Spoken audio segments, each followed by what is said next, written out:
Tomorrow is the D-Day H hour, the day of the US elections. And all over the media, all over television, the press, the digital media, there will be calculations about the votes cast across the 50 states of United States of America and the Electoral College calculations.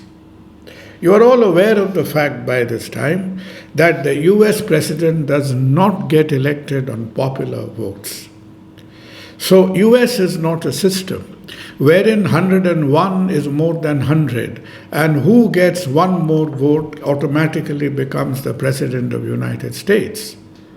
United States has this strange animal called the Electoral College. The Electoral College, what is an Electoral College? United States, as in 2024, has 50 states. And depending upon the population of every state, it is not strictly on their population. The United States government is in 3 layers. The president, below the president is the Senate. The Senate has a fixed number of 100 members. Every state, no matter how big or how small you are, you have 2 senators. And below the Senate is something like our Rajya Sabha. And below the Senate you have the Congress, something like our Lok Sabha. So depending upon the number of senators and the number of congressmen one particular state has, that added together is the Electoral College votes of each state. So, you take the example of California, the largest American state. It has a population in excess of 3 crores. California would have 54 Electoral College votes. Look at the smallest state. Look at the states of Wyoming, etc. Vermont. Very small, hardly, some of these states have population of less than 5 lakhs. And they would have, because no matter how small you are, you would get 2 senators and you would get at least 1 congressman. And that added together, the smallest states have 3 electoral college votes. So when you add all of these together, United States Electoral College has 538 total number of Electoral College votes. Hence, the magic number that Kamala Harris and Donald Trump is running for is 270. There has been at least 4 to 5 times in history where they have presidents who have won elections have got lesser popular votes, but they have hit the mark of 270 Electoral College votes and hence won the election. But the question is, fair enough, we are all aware of it, but why does USA have Electoral College votes anyway?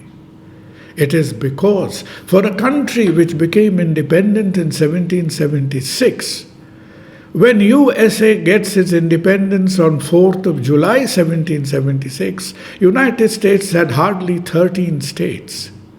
And then from especially the southern part of USA, the western part of USA, all of them, they had British colonies, they had French colonies, they had Spanish colonies. And these states were like a child's puzzle. So like the bits and pieces of the puzzle over a period of almost next 50 years, these were put together, the pieces of the jigsaw puzzle was added together, and you have United States. And a lot more power in the US Constitution is given to the states. The United States, USA, the states have a lot more power than the states, say, in the so-called federal structure of India. So when they were putting the structure of the country together, they always had to keep in mind that the states were happy, Because if the states were unhappy, then people who were as if put together by sellotape would drift apart together, and United States would again fracture as a Hispanic portion, as a French portion, as a British portion. The founding fathers of United States, people like Jefferson, people like George Washington, people like Benjamin Franklin, people like Hamilton, Samuel Adams, John Adams, their primary concern was keeping the states happy and making sure that the smaller states will not feel threatened by the larger states. Now that is the central reason why USA has Electoral College. When we have an election of India, all in the Lok Sabha election, all the focus is on Maharashtra, on Uttar Pradesh with 80 seats, Maharashtra with almost 50 seats, then Bengal, Tamil Nadu, etc. We don't even take the smaller states, the northeastern states, states with 5, 10, 12, 1, 2, 3, 4, 5 seats. They are considered to be less important. Look at the United States. The 7 swing states, states like Nevada, Georgia, Pennsylvania, Vermont, the smallest of states, have the highest of focus simply because these small states, the Electoral College votes of these states, Pennsylvania, a mid-sized state, 19 votes. Trump or Harris is not focusing so much on California or Texas. The focus on Pennsylvania is intense because it is not a factor of population. They are fighting tooth and nail. Whoever wins a state will get the entire Electoral College votes. If somebody has got 60% votes in California, they do not get 60% of the Electoral College seats from California. If you win California by 1 vote, you will get the whole 54 Electoral College votes. Whoever wins Pennsylvania even by 10 votes will get the entire 19 states. So the whole reason, the whole philosophy to have Electoral College was simply because to give a sense of importance, a sense of security to the smaller states, so that if somebody has won a large state by, say, 1 million votes, then honestly the election in the 20 or smaller states would not even matter. So this was really a clever move for that era, for that time, to protect the participation of the small states in the US democracy. If you go through their discussions and deliberations and debates, people have pointed out more than 25 important shortcomings of the Electoral College. Why is it not changing? It is very difficult to change.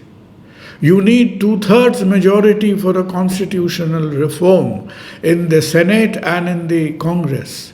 And you need 3/4 of the 50 states supporting the constitutional reform. Given the current politics, the current head-to-head, sort of 51-49, a very fine balance in both the Senate and the Congress, given the fact that USA is also an ideologically divided country, it is almost impossible in the near future to get constitutional reform in USA. So for the foreseeable future, the Electoral College will go on. And in India, we have some lessons to learn. That this system is not some quirky idea of somebody's mind. This system gives some more importance, some more weightage to the mid-sized and the small states.